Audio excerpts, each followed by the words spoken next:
औरैया। इस औरैया में 5 मार्च को एक शादी थी। शादी थी दिलीप, और शादी थी दिलीप के साथ प्रगति की।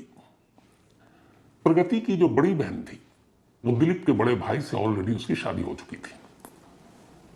तो एक तरह से उसी घर में प्रगति जा रही थी जिसमें उसकी बड़ी बहन ऑलरेडी बहू बनकर रह रही है। घर वालों ने दोनों की मर्जी से शादी की। प्रगति भी तैयार हो गई, उधर दिलीप भी तैयार था। दिलीप एक करोड़पति घराने का लड़का था, 21 साल उम्र। वो जो क्रेन व्रेन चलते हैं तो वो सारी मशीनें थी उन लोगों के पास बड़ी बड़ी, तो करोड़ों रुपए की मिल्कियत। तो अच्छा घर था। प्रगति की बड़ी बहन खुश थी, पैसे भी थे। तो घर वालों ने सोचा कि छोटे बेटे से छोटी बेटी की शादी कर देते हैं, रिश्ता तय हो गया। 5 मार्च को बड़ी धूमधाम से शादी हुई। दिलीप पूरे तामझाम के साथ बारात लेकर आया। उसके बाद प्रगति को ब्याह कर अपने घर ले गया। 6 मार्च को वो घर पहुंची। उसके बाद धीरे धीरे वक्त बीता, वहां पे तमाम मेहमान आए, मुंह दिखाई में पैसे मिले। फिर इसी बीच 8 दिन बाद होली आ गई। तो 6 मार्च को ससुराल आने के बाद 2 दिन के बाद उनकी रस्म थी, वो फिर वापस अपने मायके चली गई थी 8 मार्च को। फिर वो वापस आई 4 दिन के बाद 12 मार्च को। फिर 14 मार्च को होली थी, होली पे फिर मायके चली गई क्योंकि शादी के बाद पहली होली थी। 14 मार्च को अब प्रगति घर चली गई और अपने घर पर है, मायके में है। शादी के अब ठीक 14वां दिन था। 5 मार्च को शादी हुई और अब 19 मार्च की तारीख आ गई। लगभग 14-15 दिन तक शादी की छुट्टी ले रखी थी दिलीप ने सॉरी, और उसे लगा कि अभी शादी है तो छुट्टी ले लेते हैं। छुट्टी वुट्टी ले ली, फिर होली भी थी। 14 दिन बाद पहली बार वो काम पर गया अपने इलाके में क्रेन को लेकर। बाकी कहीं से जो टेंडर ठेका बाकी चीजें थी, तो 19 तारीख को काम पर निकला। वहां से उसने अपने बड़े भाई को फोन किया कि अब मेरा काम खत्म हो गया, मैं घर लौट रहा हूं। शादी का घर था अभी तक, लेकिन घर नहीं लौटा। घर वालों ने रात हो गई फोन किया, परेशान इधर उधर ढूंढा। इसी दौरान किसी अजनबी ने उसी इलाके में गांव से कुछ किलोमीटर दूर एक लाश देखी। पुलिस को फोन किया, पुलिस पहुंचती है मौके पर। लाश की शिनाख्त होती है दिलीप के तौर पर। घर वालों को खबर दी गई कोहराम। सिर्फ 14 दिन पहले शादी हुई थी। इधर दिलीप की मौत की खबर अब दिलीप के ससुराल पहुंची प्रगति की, जो भी 14 दिन पुरानी दुल्हन, अभी हाथों की मेहंदी भी नहीं सूखी है। उस तक खबर पहुंची, वो बदहवास रोते चीखते ससुराल पहुंचती है, पूरा ससुराल पहुंच जाता है। अब जवान बेटे की मौत, 14 दिन पहले शादी, शादी का घर, अब भी वही सजावट थी, अब मातम में बदल गया। प्रगति घर आई, रो रो कर बुरा हाल, पूरा मोहल्ला, पूरा खानदान, दोनों पहलू के जो दोनों पक्षों के लोग हैं, सबकी हमदर्दी है प्रगति के साथ कि देखो सिर्फ 14 दिन बाद विधवा हो गई और वो लगातार रोई जा रही है। और ऐसे आलम में यही हाल होगा। मतलब कोई भी नहीं सोच सकता कि इतनी जल्दी शादी हुई है, अभी हाथों की मेहंदी भी सूखी नहीं है और आप विधवा हो गए। खैर, इधर घर और इमोशन अलग चीज थी, उधर पुलिस का काम था एक केस की तफ्तीश करना। पोस्टमार्टम हुआ तो पता चला कि गर्दन के पीछे गोली मारी गई है, शरीर पर तेज धार हथियार के बहुत सारे निशान हैं। अब पुलिस केस की तफ्तीश आगे बढ़ाना शुरू करती है, पता करती है पहले करोड़पति दिलीप कोई दुश्मनी, पता चला कि नहीं, वो सीधा साधा, पूरे गांव में क्या दूर दूर तक कोई दुश्मन नाम का चीज नहीं। इधर नई नई शादी, पता चला कि शादी के बाद दोनों बहुत खुश थे, प्रगति भी खुश थी, दिलीप भी खुश था। प्रगति के घर वालों में भी ऐसा कोई नहीं जो मतलब क्रिमिनल जिसका बैकग्राउंड हो।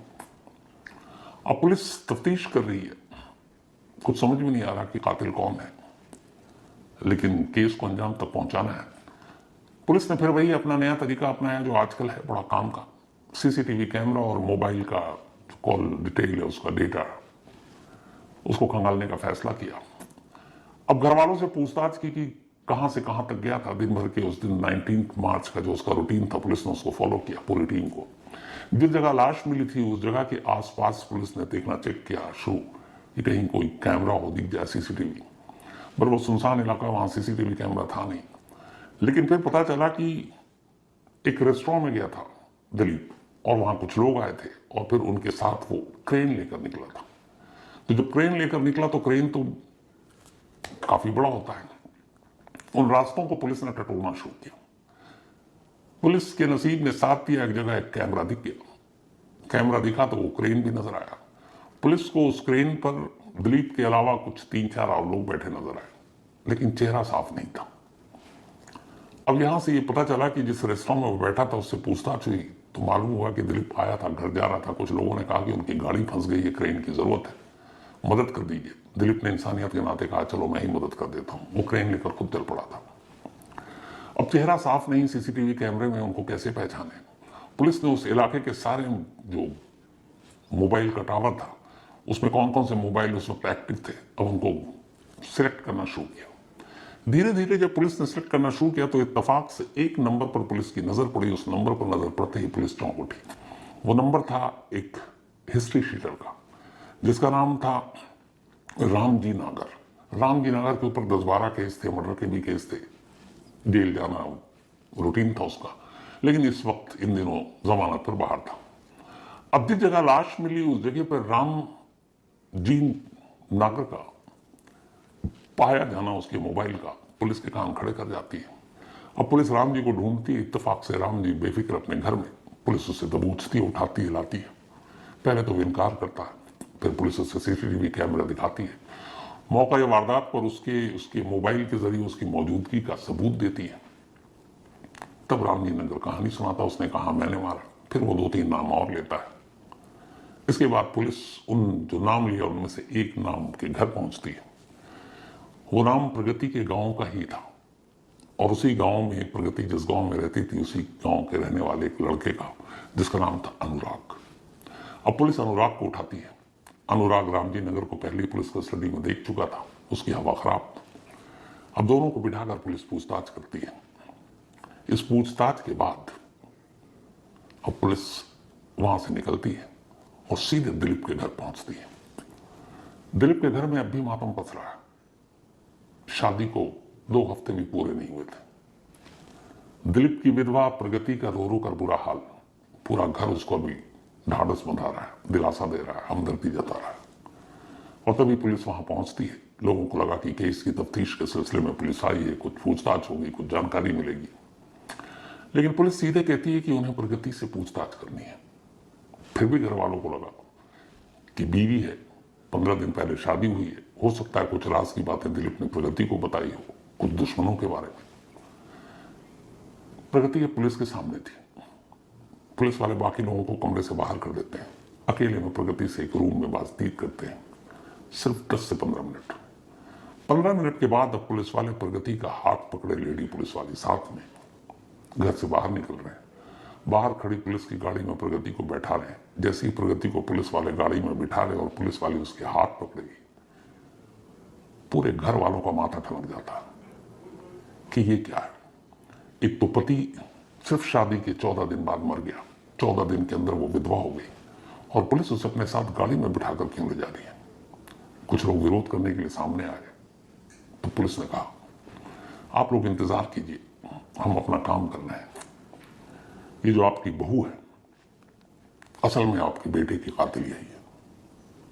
सुनकर पूरा घर एक तरह से लगभग सदमे में चला जाता है। पुलिस थाने पहुंचती है, प्रगति से फिर से पूछताछ होती है। इसके बाद अनुराग और प्रगति का आमना सामना कराया जाता है।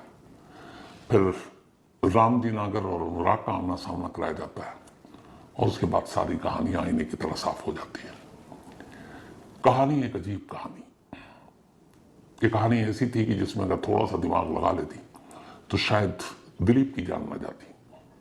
लेकिन जब दिमाग पर और अकल पर पर्दा पड़ा हो और लालच उस पर्दे को और गहरा कर दे तो फिर कुछ दिखाई नहीं देता। असल में प्रगति जिस गांव में रहती थी उसी गांव के एक लड़के अनुराग से उसकी दोस्ती थी, बरसों पुरानी दोस्ती प्यार में बदल गया। अब दोनों एक दूसरे से प्यार करने लगे। अनुराग एक ट्रैक्टर ड्राइवर था, माली हालत से ठीक नहीं था, लेकिन प्यार अंधा होता है। प्रगति को बस ये था कि किसी तरह से अनुराग उसकी जिंदगी में आ जाए, दोनों शादी करेंगे, खुश रहेंगे। लेकिन इधर प्रगति की बड़ी बहन की शादी दिलीप के बड़े भाई से हो चुकी थी, और वो एक करोड़पति कारोबारी थे, एक हैसियत थी। फिर उनका छोटा भाई था दिलीप, कुंवारा। घर वालों को लगा बड़ी बेटी को बहुत अच्छे से वो लोग रख रहे हैं, बहुत मान सम्मान दे रहे हैं, इज्जत से रख रहे हैं, पैसे की भी कमी नहीं, हर जरूरत पूरी हो रही है। तो हर माँ बाप की ख्वाहिश होती है कि छोटी बेटी को भी इसी तरह खुशहाल जिंदगी मिले। तो बात छिड़ी। खुद प्रगति की बड़ी बहन ने अपने हस्बैंड से बात की, यानी दिलीप के बड़े भाई से। वो भी खुश, क्योंकि बड़ी बहन बहुत संस्कारी, अच्छी, कि चलो छोटी बहन भी ऐसी होगी, एक ही घर में दोनों बहन आ जाएंगी, दोनों भाई भी खुश रहेंगे। रिश्ते की बात पक्की हो गई। लेकिन इधर प्रगति अड़ी हुई थी कि मैं शादी नहीं करूंगी, और पूरा घर प्रगति और अनुराग के रिश्ते से वाकिफ था, लेकिन वो अनुराग के साथ शादी कराने को तैयार नहीं थे। तभी प्रगति के दिमाग में ख्याल आया। एक रोज मौका मिलते ही वो गांव में अनुराग से मिली। उसने कहा कि मेरे ऊपर दबाव है, मेरे घर वाले दिलीप से मेरी शादी करना चाहते हैं, मैं सोच रही हूं कि शादी कर लूं। अनुराग हैरान कि ये क्या कह रही है। उसने कहा शादी कर लूं, और शादी के कुछ दिनों बाद अगर दिलीप मर जाए तो दिलीप के हिस्से की सारी दौलत उसकी विधवा होने के नाते उसे मिलेगा, और फिर हम दोनों आराम से शादी कर सकते हैं। फिर माँ बाप भी अब जोर नहीं डालेंगे, वैसे भी तब विधवा हो चुकी होंगी मैं, और विधवा का हाथ थामने से लोग हिचकते हैं, तो समाज बिरादरी वाले हिचकेंगे। ऐसे में तुम आगे बढ़ना, मेरा हाथ मांगना, लोग तुम्हारी तारीफ करेंगे कि देखो एक विधवा को अपना रहा है। पैसे अलग। बात जम गई, दोनों ने प्लानिंग शुरू की। 5 मार्च को शादी हो गई। अब किसी तरीके से वक्त काटना था, लेकिन उतावली इतनी थी प्रगति कि उसे इंतजार नहीं हो रहा था, बस ये था कि जल्द से जल्द दिलीप को रास्ते से हटा दें। 6 तारीख को विदा होकर वो मायके गई। उसके 2-3 दिन बाद फिर मतलब ससुराल गई, फिर घर आई। घर आते ही उसने मैसेज भिजवाया, अनुराग से मिलने के लिए कहा, दोनों जाकर एक रेस्टोरेंट में मिलते हैं, और फिर यह तय होता है कि बस अब इंतजार नहीं, दिलीप को रास्ते से हटा दो। वो अपने साथ मुंह दिखाई में जो पैसे मिले थे वो लगभग 1 लाख रुपए थे। वो 1 लाख रुपए अपने साथ लाई थी। उसने वो 1 लाख रुपए अनुराग को दिया और कहा कि तुम किसी सुपारी किलर को ढूंढो और ये पैसा उसे दो और बोलो दिलीप को रास्ते से हटा दे। अब अनुराग ने सुपारी किलर को ढूंढना शुरू किया। अपने कुछ दोस्तों के जरिए पता चला कि एक रामजी नागर नाम का क्रिमिनल है जो ऐसे काम कर सकता है। वो रामजी नागर से मिला। रामजी नागर को अपने कुछ केसेस के सिलसिले में पैसे की जरूरत थी। उसने कहा ठीक है करूंगा, लेकिन 2 लाख रुपए लूंगा। लेकिन अनुराग के पास 1 लाख रुपए थे जो मुंह दिखाई के रकम में से प्रगति ने दिए थे। 1 लाख रुपए का इंतजाम खुद अनुराग ने किया और इस तरीके से 2 लाख रुपए हो गए। उसने वो पैसे उसको रामजी नागर को दिए।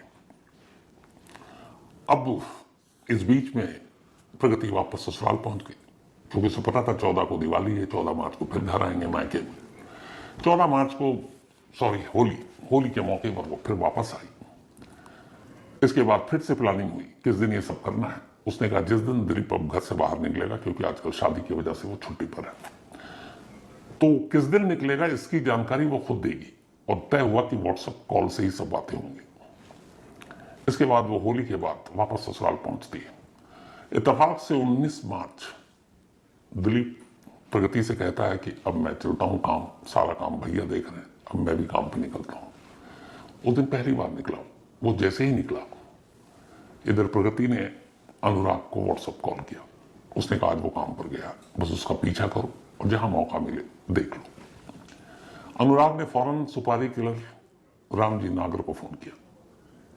अब दोनों इकट्ठा हो गए और इंतजार करने लगे। उन्होंने पूरी रेकी कर रखी थी कि ये कहां कहां जाता है।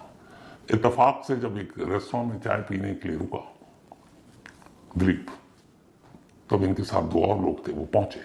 उन्होंने कहा भैया हमारी एक गाड़ी फंस गई है, खराब हो गई है, आप क्रेन व्रेन आप किराए पर देते हैं, हमारी गाड़ी निकाल दीजिए, मुसीबत में है। दिलीप को लगा मदद करनी चाहिए। उसने कहा चलो, और वो उन सभी को अपने क्रेन पे बैठा कर ले चल पड़ा। एक सुनसान जगह पर उन्होंने क्रेन रोका। उसके बाद अचानक पीछे से दिलीप के सर में गोली मारी। पुख्ता करना चाहते थे इसलिए फिर चाकू से वार किया, और ये सब करने के बाद वहां से भाग गए। अब खुलासा हो गया, यानी प्रगति दूसरी शादी करने के लिए पहली शादी करना चाहती थी, लेकिन दूसरी शादी करने के लिए वो इतनी उतावली थी कि पहली शादी में जो मेहंदी के रंग थे उसको उतरने का भी उसने मौका नहीं दिया। पुलिस की माने तो बड़े आराम से घर वालों की मर्जी के खिलाफ विरोध करके प्रगति सीधे दूसरी शादी यानी अपने प्रेमी अनुराग से शादी कर सकती थी, दिलीप की जान बच जाती। लेकिन प्रगति के मन में कुछ और था। उसे अब सिर्फ प्रेमी अनुराग नहीं बल्कि दिलीप के पैसे भी चाहिए थे। और इस तरह एक मासूम मारा गया और एक पत्नी के हाथों एक पति का और कत्ल हो गया।